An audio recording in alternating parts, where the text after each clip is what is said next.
What's up, everybody? It's been quite a while since I've been on here. Thought I would do another update on the 2020 police interceptor with a 3-liter twin turbo in it. Um, we've had, some fair share of issues with it since I posted on here last. We had a rear pinion seal issue, which, it's just more oil leaks. That's pretty much the norm with these. Had so the pinion seal, we've had the recalls done. I don't know if you guys that have these, I'm sure you're getting recall notices for the rear differential bolt fracture issue, which I think is just stupid that they're not doing any more than they are. They're just replacing the bushing, the existing bushing, and putting new bolts. They're putting all new bushings, the 3 bushings that are already there, and new bolts in all 3 locations, and then a new differential cover. So I think that they're putting a larger bolt in the rear diff, but I don't know that. It doesn't look any different other than you can tell things are new. I don't know why Ford's not adding the second bushing and bolt on the back cover. There's no reason not to. It's already set up for it. Now, granted, the subframe does not have the hole for the second bushing and bolt. The diff cover, I believe, even the new one has the boss for the bolt.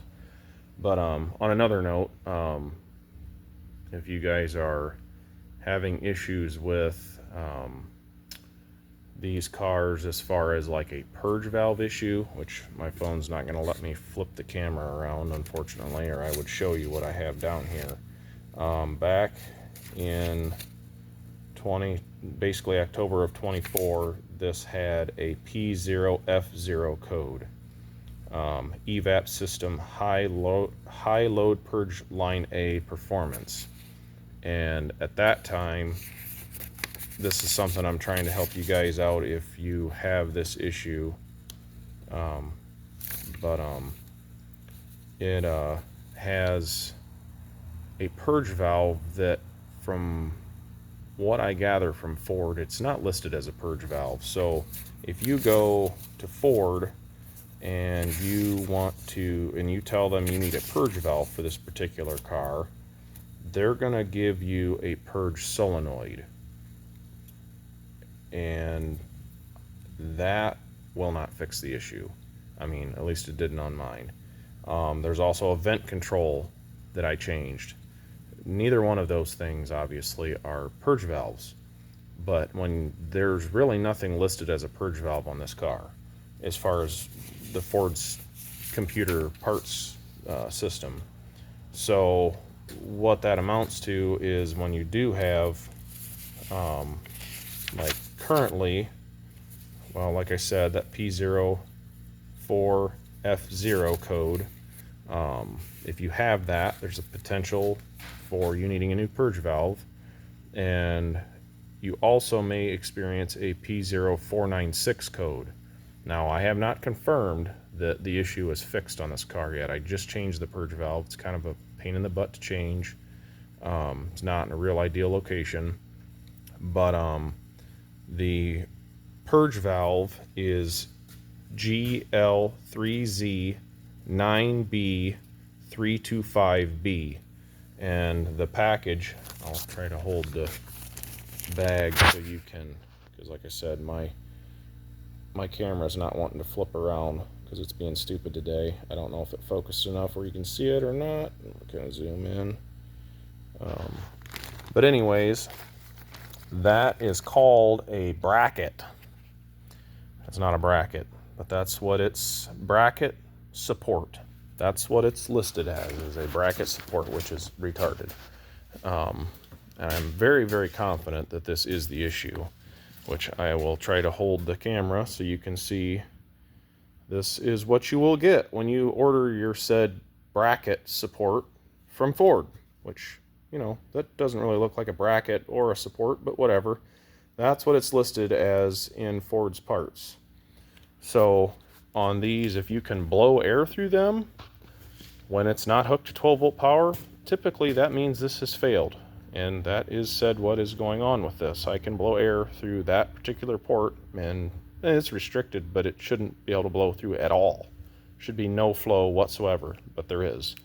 So said part, I don't know what list is on it. I guess, well, maybe it would say $105, $106 tax, whatever. You might have 115 in it with tax. I don't know. Being the village here, we don't have those set issues. But wanted to kind of give you guys a heads up on that. If you guys are experiencing those kind of problems, sorry about the fan, might really screw with you. But other than that, this thing's still burning oil like it's its job. Car still seems to be running fine.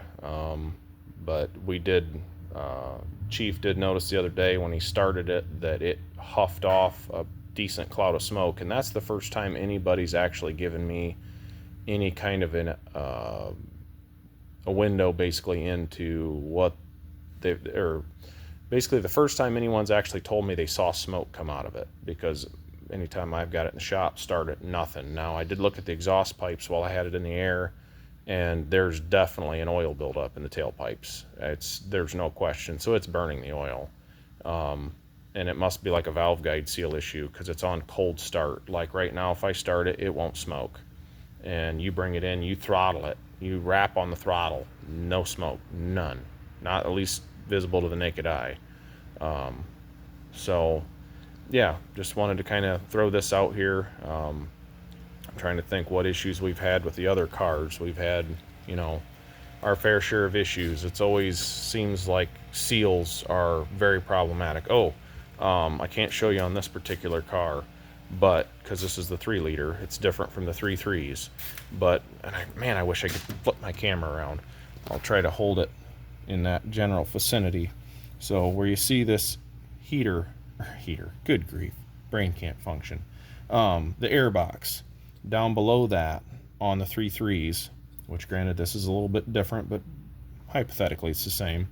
There is a plastic T down in there that 3 hose, or 3 like 1 inch, 1 1/4 inch hoses all join. I had on our K9 unit, which is our oldest. Well, they're all 2020s, but we've had it the longest.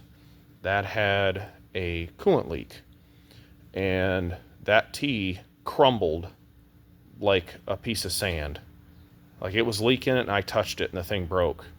So keep an eye on your coolant tanks. Make sure you don't have, keep an eye, make sure it's staying full, because that just came out of nowhere. Started leaking, and the officer just said, yeah, I noticed I had some coolant on the ground or whatever, and the coolant tank was low. Well, normally they don't notice coolant leaks. They don't typically notice oil leaks. They don't notice much of anything. The way that Ford has this all shielded underneath, and them fabric pads that gather all the freaking fluids instead of it draining out onto the ground so you can actually see you have a problem. Them little panels underneath the engine oil pan probably hold a gallon of fluid, so it takes a lot before you realize you have a problem. But anyways, that being said, on that car, I have put 2 water pumps in that car now. So if you notice coolant starting to go down, I know it's hard to see on these things because their pipe routing is just ridiculous. I don't know why Ford, I could go and give them some pointers, is I guess what I'm going to say, because their routing of their coolant lines and just lines in general, and that's on all their cars, it's ridiculous. You look under the hood of one of these things and it's just a nightmare to work on. And that's getting to that purge valve's kind of a treat. It's not horrible, but just be prepared. It's a little bit to get back in there to get it unhooked and pulled out. But on this 3-liter. But yeah, so 2 water pumps in the K9 unit within, I think they went like 20, the first water pump went like over 50,000 miles. The second water pump went like 32,000 miles. And there's Ford water pumps, and that's another thing. If you go to the parts store looking for a water pump for one of these, the 3.3s, I don't know about the 3-liter. I haven't had to change a water pump. I don't know even what style it is. I haven't taken the time to look at it because it's not leaking yet, so I'm not worried about it. But if you go to AutoZone, O'Reilly's, Napa, any of those type stores, and you want a water pump, they will not give you the right water pump. the water pump that they will list is just like the older 3.7 liters. And from what I gather from Ford, it isn't actually a water pump. It's just a hub for the timing chain.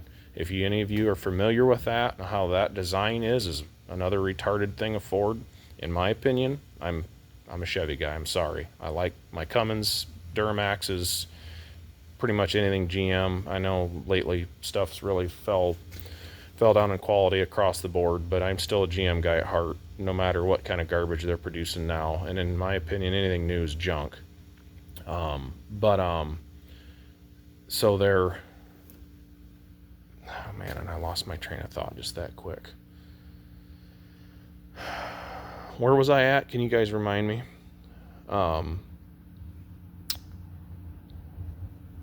Oh, water pumps. Sorry. Try to make this somewhat short because I'm not really showing you anything per se because my phone's being stupid. But the water pump, so when you go to any of the big box stores and you order a water pump, you are not going to get what you need.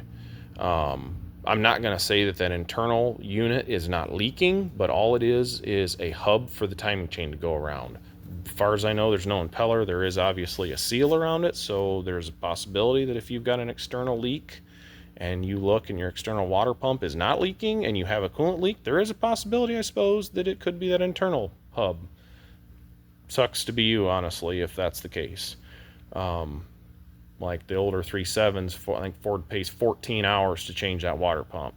So I'm sure it's not much better. It would be a little better because it's on the front of this, facing the front of the car. Would be a little easier than in the 14 Explorer and the 2019 Taurus that we have. But that being said, pretty much have to go to Ford. And your parts guy might even be a little confused there. I know the guy I deal with, he was like, he wasn't sure what to think because it showed it showed an internal water pump and it showed an external water pump. And on these, they can also have a third. Well, back that up. The internal water pump, what is called a water pump, is not, from what I gather, I could be wrong. This is what I've been told. That internal one is not a water pump. It is just a hub for the timing chain. The external one, but there is 2 water pumps potentially on these cars because there's something for rear heat that you could have a water pump for that.